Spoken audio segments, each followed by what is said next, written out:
इस एक्सप्लेनर में हम एक ऐसी दुनिया को डिकोड करने वाले हैं जो बिल्कुल हमारे सामने है, लेकिन उसके असली राज बहुत ही चालाकी से छुपाए गए हैं। बात हो रही है टोबैको और अल्कोहल इंडस्ट्री की उन हिडन स्ट्रैटेजीज की, जो सिर्फ कोई बिजनेस टैक्टिक नहीं बल्कि जिंदगी और मौत का एक बहुत बड़ा खेल है। तो चलिए सीधा इस विषय की गहराई में उतरते हैं। 1.35 मिलियन यानी 13,50,000। सच कहा जाए तो ये कोई कॉर्पोरेट रेवेन्यू या प्रॉफिट का आंकड़ा नहीं है। ये उन लोगों की संख्या है जो हर साल सिर्फ और सिर्फ टोबैको इस्तेमाल करने की वजह से अपनी जान गंवा देते हैं। इसका मतलब है हर दिन करीब 3,699 लोग और हर घंटे 154 लोग।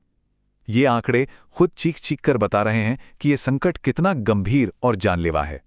अब अगर ये नंबर बहुत दूर का या किताबी लग रहा है तो जरा इस पर गौर किया जाए। 60, बस 60। जब तक ये एक्सप्लेनर खत्म होगा, यानी अगले कुछ ही मिनटों में, भारत में 60 लोग टोबैको के सेवन की वजह से अपनी जान गंवा चुके होंगे। ये कोई थ्योरी नहीं है, ये एक कड़वी और डरावनी सच्चाई है जो बिल्कुल इसी पल हमारे आसपास घट रही है। सबसे अजीब विरोधाभास तो ये है कि हर कोई जानता है इसके क्या नुकसान है, फिर भी भारत में करीब 199.4 मिलियन टोबैको कंज्यूमर्स हैं। और ये जो स्मोकलेस टोबैको है ना, जिसे चबाया जाता है, वो टेक्निकली बैन है। फिर भी 21.4% अडल्ट्स इसका इस्तेमाल करते हैं और 2 लाख से ज़्यादा मौतें सीधे तौर पर इससे जुड़ी हैं। अब बड़ा सवाल ये उठता है कि जो चीज़ बैन है वो करोड़ों लोगों तक पहुँच कैसे रही है। ये ब्लैक मार्केट का काम नहीं है, बल्कि एक बहुत ही सोची समझी रणनीति है। चलिए समझते हैं कैसे। ऐसा नहीं है कि सिस्टम हाथ पर हाथ धरे बैठा था। दशकों से रेगुलेटर्स और इन इंडस्ट्रीज के बीच चूहे बिल्ली का खेल चल रहा है। 1986 और 1990 में WHO के रेजोल्यूशन आए। फिर 1995 में भारत में केबल टीवी नेटवर्क एक्ट ने टीवी विज्ञापनों पर बैन लगा दिया।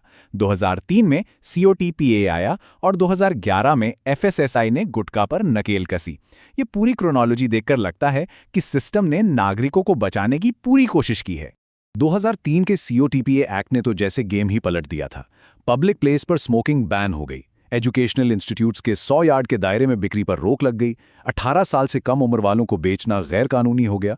और सबसे तगड़ा झटका लगा एडवर्टाइजिंग को।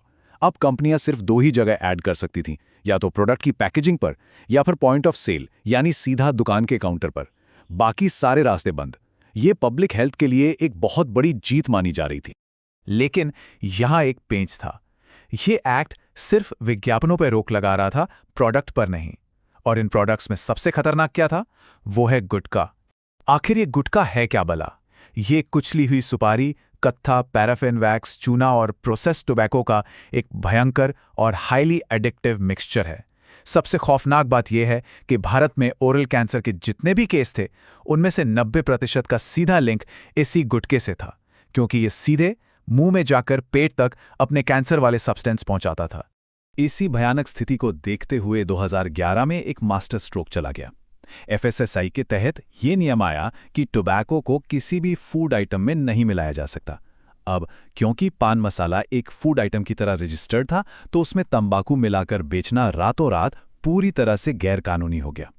गुटखा भारत के 24 राज्यों और 3 यूनियन टेरिटरीज में बैन हो गया। महाराष्ट्र के पूर्व मुख्यमंत्री शरद पवार, जिन्होंने खुद गुटखा खाने की वजह से ओरल कैंसर का सामना किया था, उन्होंने इसे बैन कराने में एक बहुत अहम भूमिका निभाई। अब लग सकता है कि बस कहानी खत्म, गुटखा बैन हो गया और सिस्टम की जीत हो गई। लेकिन जरा इस आंकड़े पर नजर डालिए। 43,410.2 करोड़ रुपए। ये 2022 में भारत की टोबैको इंडस्ट्री की मार्केट वैल्यू है। जब मार्केट इतनी हजारों करोड़ का हो तो क्या कोई इतनी आसानी से हार मान लेगा? बिल्कुल नहीं। इन कंपनियों ने दुनिया के सबसे बेहतरीन दिमागों को काम पर लगाया और इस बैन को बाईपास करने का एक ऐसा तरीका निकाला जो अंदर तक हैरान कर देने वाला है। और वो तरीका था the twin pack loop hole. ये इतना चालाकी भरा था कि कोई भी सन रह जाए।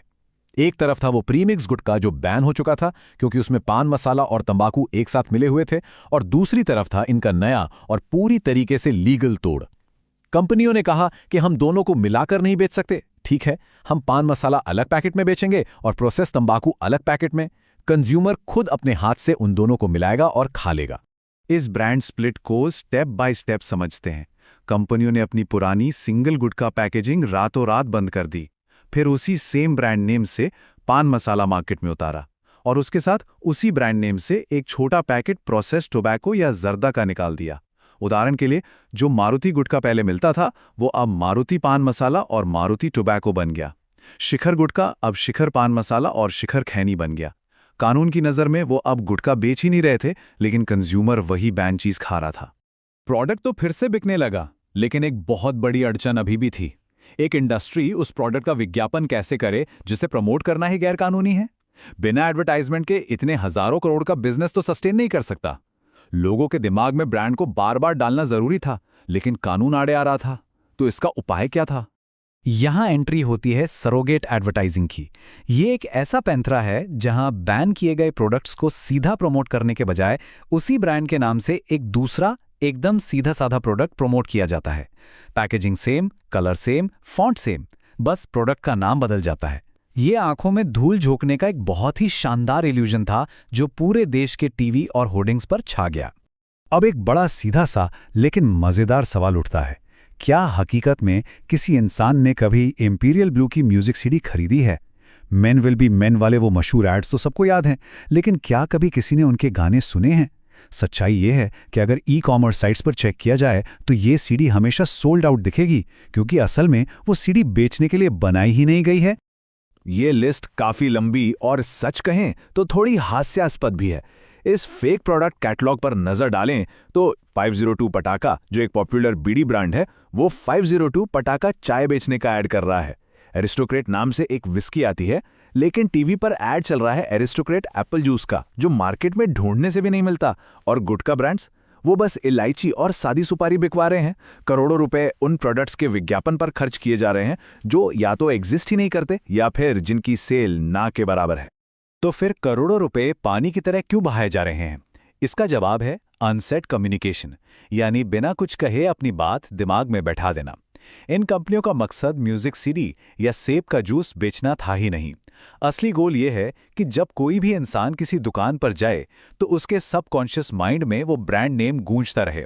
जैसे वो दुकान पर खड़ा हो तो मुंह से अनायास ही वो ब्रांड नेम निकल जाए और उनका जो असली बैन प्रोडक्ट है वो धड़ल्ले से बिक जाए। तो इस डीप डाइव को खत्म करने से पहले एक बहुत ही गहरा सवाल जहन में आता है। जब कोई मार्केट 43,000 करोड़ से भी ज्यादा का हो तो क्या वास्तव में वहां कानून और नियम लागू होते हैं, या फिर दौलत और प्रभाव के दम पर हर नियम को अपने पक्ष में मोड़ लिया जाता है? अगली बार जब कोई भी ऐसा विज्ञापन सामने आए तो ये जरूर सोचने वाली बात होगी कि आखिर सच में बेचा क्या जा रहा है।